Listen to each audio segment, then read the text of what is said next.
Welcome to the History Hotline, the hottest line for all things Black history and beyond.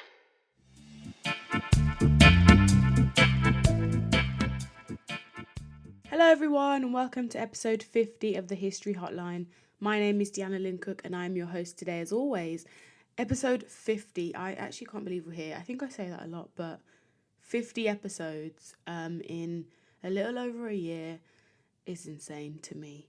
So thank you for everyone that's been along for the ride. Here's to another 50, another 500 even. And I hope you've been enjoying the episode so far. Please, if you do have any requests or anything you'd like me to do an episode on, please let me know. I have like a list of things people have messaged me, but I like the schedule to make sense. So, even if you do make a request, I might not be able to do it immediately. Some topics take a lot more research than others, especially if I know very little. And I think some topics actually that I've been asked to do require a guest. So again, when I get that expertise, then those episodes will come to fruition for you. But for now, it's me talking about 10 things I hate about Black History Month.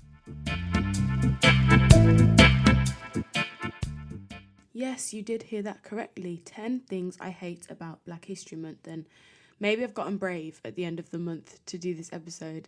I think this episode's coming out around the 25th of October, so there's only a few days left, but I think maybe you'll have noticed, if you're plugged into the Matrix, shall we say, that the dearth of kind of anything to do with Black History Month compared to last year, 2020, after the death of George Floyd and the Black Lives Matter movement, and kind of now, especially towards the end of the month, it seems like everyone panics right at the start. It's like, oh, I've got to get Black creators, got to get Black people to do this, Black people to do that, and Black history, Black history, Black history. By the time you get to like the 15th, it all kind of quietens down. And at the 25th, anyway, most people, I'd say, if you are kind of invested in this month, you won't really have anything left to do because everybody wants you at the start. And Black History Month to me is turned into Black History Week or Black History 2 weeks, where everyone kind of panics and scrambles to get Black creators to do things right at the start, and Black historians and Black people generally in their workplaces, in their schools, wherever they reside in their communities. And so I wanted to talk about the 10 things I hate, and I've got 10 things. I've made a list, and it's not to rubbish Black History Month or any of the work historically or that's been done today, to make sure Black history is part of mainstream conversations and discourses when it comes to history. But it is to share some of my frustrations. And I've been kind of tapped into a lot of conversations and comments going around, especially this month. And I think I've realised that, there are many issues with Black History Month. Now, this is not really, I'm not going to be saying anything different necessarily, although there'll be a few things added to the Black History Month episode I made last year, and I would imply you to listen to that because it had some really great quotes from a few people that are like famous or whatever about Black History Month and some of the issues I was pulling out with the month, and a lot of them are the same.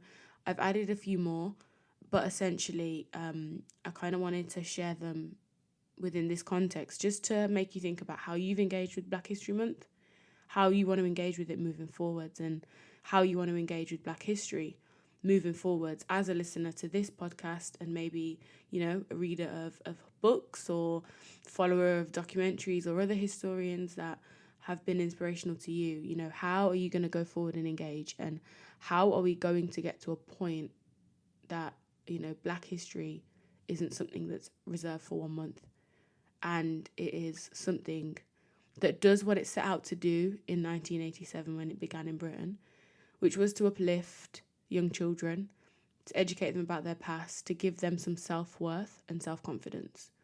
Have we succeeded in that? And is Black History Month ever going to succeed in doing that? Number 1. Black history is, fill in the gap, British history, American history. The idea that there is really no such thing as Black history. If we are to split history up into geographical regions, then Black history that happens to Black people or is around and surrounding, Black people in Britain should be classed as British history. Or if we are splitting history up in time periods, then it should be modern history if we're thinking about the, 1970s, or Tudor history if we're thinking about black people in the Tudor period. There is no such thing as white history, although there's a certain demographic of people that might say, why aren't we having a white history month when October rolls around? But there isn't actually such a thing, because white history is British history or American history or Australian history. But all these countries have come into contact with black people, Asian people, people of different ethnic backgrounds. And so surely their histories should very simply slot in to the geographical region, time period, or theme that we're focusing on, as opposed to being segregated by race. Now, it would be silly to say that, we don't know why this happens, because it's obvious there are, logistical labeling necessities. You need to label something as what it is so people know. And if Black history is the easiest label, then that's kind of understandable, and I'm not being kind of facetious in overlooking that. But my question is, why are these histories segregated? And you have to ask yourself the question, who has segregated them and why have they segregated them?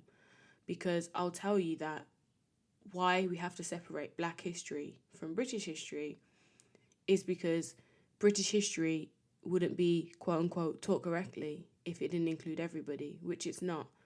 But some people don't want to accept the fact that these histories are British histories, because then that means that Black people can claim identity within the context of being British. And at the moment in this country, that's not exactly the message that's being pushed. And number 2, why is it that Black History Month is only a month? Now that sounds really silly because obviously it's in the title, Black History Month, not Black History Year or Black History 6 months or Black History Week. But my point is, for this one is, and it's a campaign the Black Curriculum have been running. Why is Black History Month a month? Why is the focus of quote unquote Black history, which I've already said is a problematic title, only, segregated to 1 month? What that says to society and to, the people listening, that there is only enough Black history, number 1, to fit into a month. And it's only important for 1/12 of the year. So 31 days, or is it 30? 30, I think, in October. No, 31, because Halloween. 31 days in October, of the 365 days a year, 366 in a leap, are segregated off, sectioned off for Black history. And as I've already said, it's 25th of October today, and the focus has kind of already left. So it's not even 31 days. It's a few weeks, really.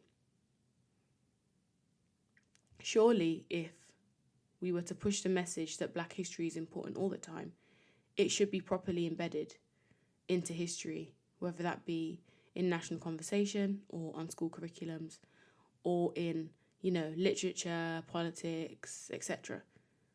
And so the idea that it is segregated to a month does suggest that it's only important for 1 month and can be forgotten. And it's not something that can be forgotten. So I hope if you're listening to this episode outside of October, you probably have noticed how quiet things have gone. But also I hope that you might be part of the solution by listening to a podcast like this or reading books, like The Black Tudors, Miranda Kaufman, or something by David Olusoga or other Black historians out there. By doing that work, you will continue the demand for Black history outside of October. Because when we think about it, the economy and capitalism works with demand and supply. So if there is no demand for something, i.e. Black history, then, nobody will be funded, shall we say, to supply it.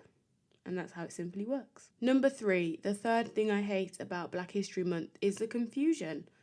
I find that there is a little bit of confusion about what kind of history we should celebrate. Are we celebrating, quote unquote, Black British history, African American history, African history? Who decides what we celebrate? Because realistically, if you think about African history alone, pre-colonization, post-colonization, during colonization, is enough history to take decades, let alone a month. And then add to the mix Caribbean history, let's add to the mix African American history. And I know we've pushed back against learning about Rosa Parks and Martin Luther King in Britain every year at the expense of learning about Black British figures who might have originated from the Caribbean or from Africa. You know, who decides what we celebrate and why is there only 1 month for this? For example, if we think about the history of an African country that wasn't colonized by Britain, maybe colonized by the French, that's African history. Or maybe you could put it into French history.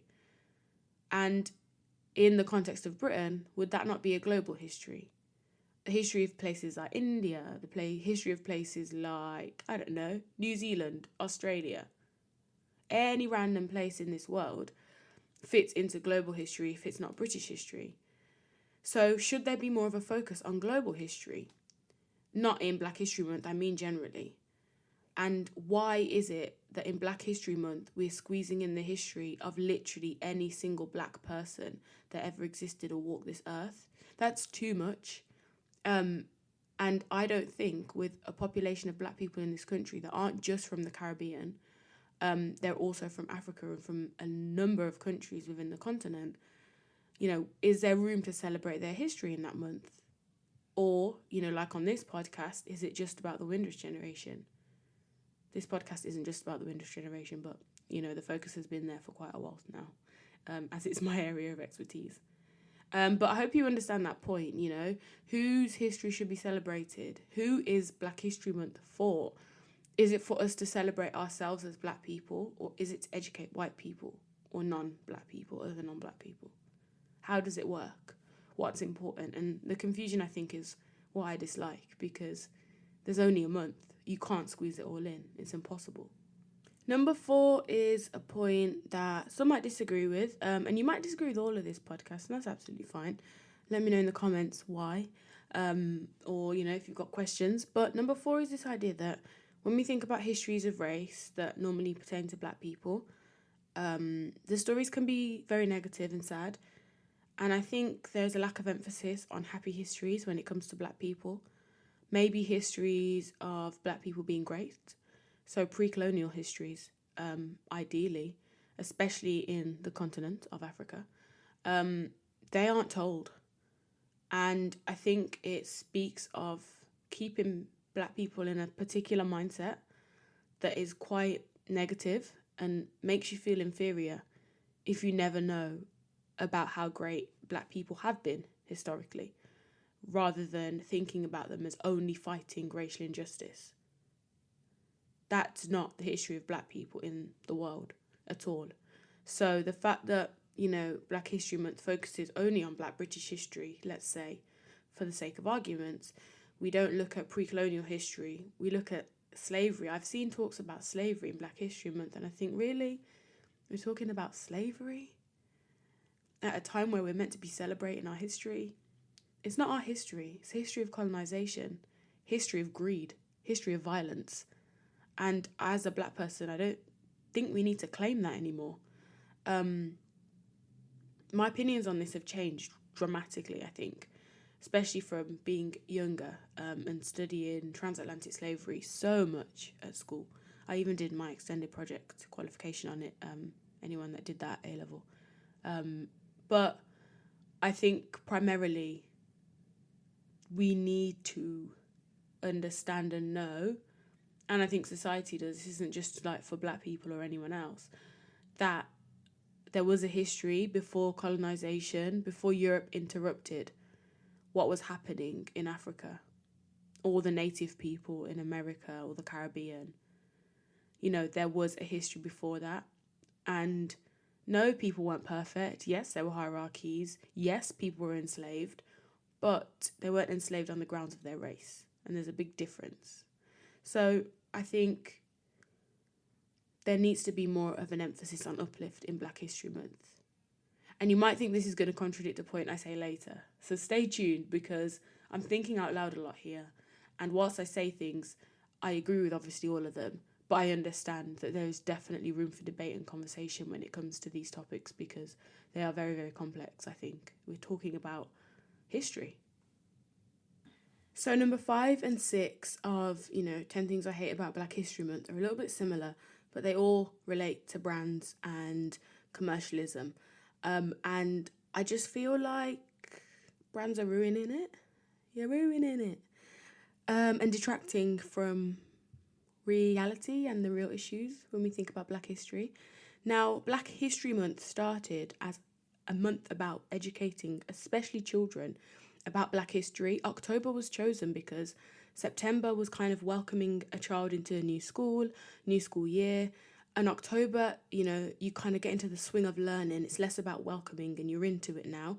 And it was said to be the best time for children to take in this history as they were most fresh from the summer holidays, but obviously not in that welcoming phase. So knowing that that is the root and the history of Black History Month in this country, the fact that brands are kind of, like I went to Sainsbury's the other day, all other supermarkets are available, and they had like a celebrating Black History Month banner, and I think other brands have had similar things.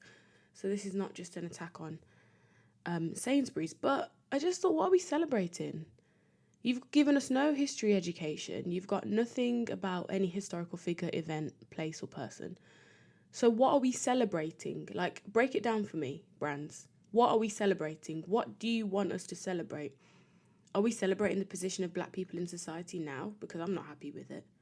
Yes, there have been shifts. Yes, there have been advancements. Yes, there has been positive changes, but I just feel like this whole commercial awareness of it all, it doesn't need to exist because it was all about educating children. And, I don't think it's just children that need to be educated, adults as well. But we don't really need a celebrating Black History Month poster from a supermarket to do that. So that is my one problem with brands. And number 6 is this idea of tokenism that I think brands are perpetuating. This idea that, in October, we're going to work with all these Black creators and then we're going to forget about them for the rest of the year because they only exist within Black History Month. Like, Black people exist 12 months of the year, 365 days of the year. They're here every day, we exist. So the fact that we are being called upon so much in Black History Month in October just suggests that we're just a token of a brand being like, we're woke, we're culturally aware, we're cool, buy from us. And I don't like it because there's certain brands that have contacted me in Black History Month. Last year was even worse, and a lot of Black creators have been saying this online, that they were kind of called upon. They were still being paid less than their white counterparts for similar campaigns, even though they had similar followings or similar kind of platforms, and they were dashed away after that. You never hear from them again. Like, I've not heard from the brands I worked with last Black History Month again. Maybe I didn't do a good enough job, or maybe they just wanted me to look socially aware and wonderful at a time where brands were really heavily being scrutinised for doing exactly that or not caring at all. And so those 2, 5 and 6 kind of focus on the idea of, I guess, capitalism ruining it.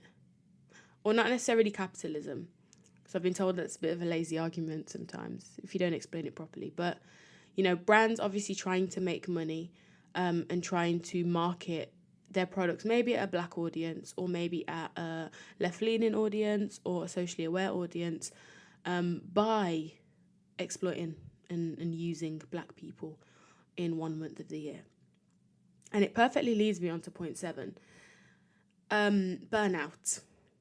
If October is the only time you hire Black people, Black historians, Black creators, then do you think they're going to survive the month? Because obviously knowing, and I have become very privy to the fact that this History Hotline, and I'll be very honest with you, it probably makes more money in Black History Month than it does in comparison to the other 11 months of the year in total. So the amount of work it takes for me as well, being a one-man band pretty much for the History Hotline, to kind of do all this work in this month, it leads to burnout. And this Black History Month, I had to say no. I had to say no to a few things because it just wasn't feasible. It wasn't realistic. And I have had similar conversations with other people in similar spaces about this too. It's unhelpful to be burnt out as on its base level. And this is not me complaining about any opportunities I've been given this month, because I'm so grateful for all of them. It's fantastic. But, could we spread them out throughout the year? That's all I'm asking, in the nicest possible way. Because we don't need to squeeze everything into October, really. And the people that, have, and I have spoken at events, and I will speak at things November, December, Jan, Feb, March, throughout the summer. Thank you for, understanding that it doesn't all have to be done in October, because it doesn't really. It makes you look good maybe, because, what are you doing for this Black History Month? What's your company doing, your brand, your place of work? But actually, I think maybe a better question is, what are you doing outside of Black History Month for Black people, Black history? And that leads me to number 8. Again, working conditions. I just need, and I'm going to say this once and then I'm going to move on.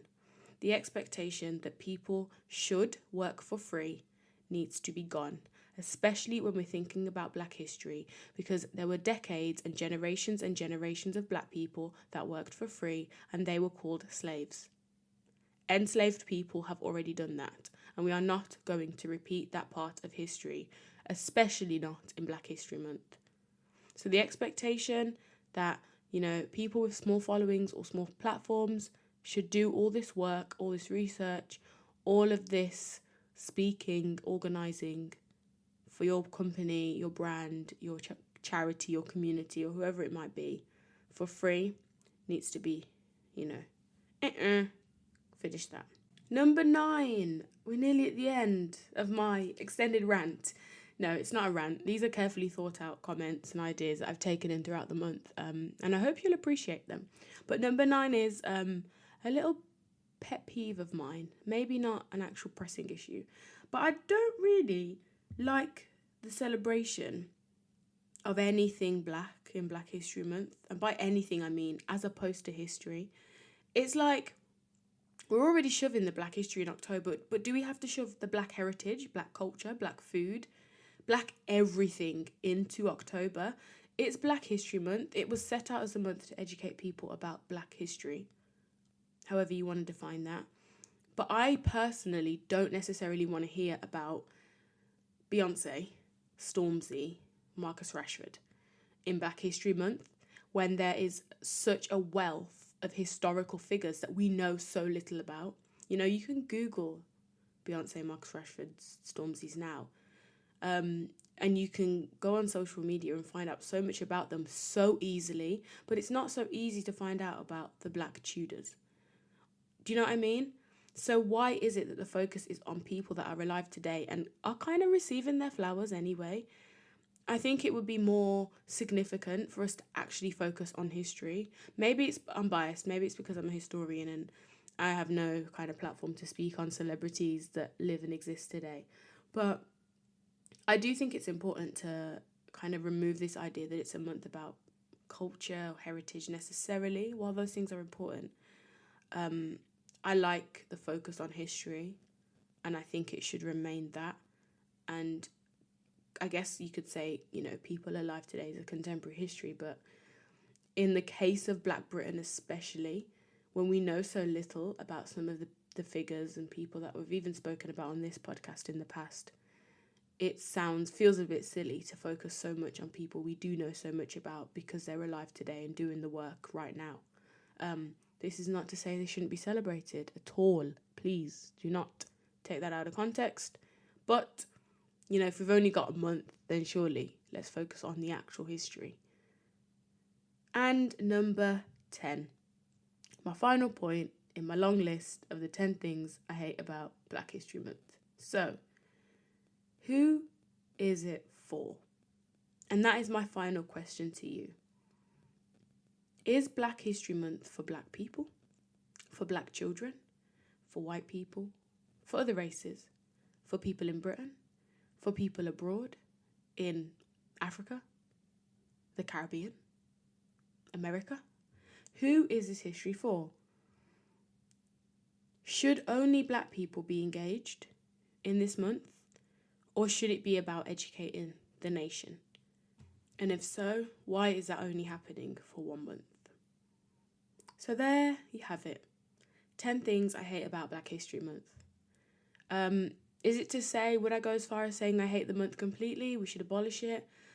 Unfortunately, I can't say that because I think we need it still, because there's a lot of work to be done. But I hope one day we won't need it anymore. I have been Deanna Lynn Cook. Thank you so much for tuning into the History Hotline for what is and what has been another Black History Month. I hope to see you here after Black History Month for many more episodes about other historical figures, people, events, and, you know, all the wonderful things we were doing before. So please do tune back in. Have a wonderful week. Thank you so much for listening. Goodbye. Thank you for listening to the History Hotline. If you've enjoyed this episode, please tell a friend to tell a friend. To continue the conversation about Black history, head over to our social media platforms at the History Hotline on Instagram and at the History HL on Twitter.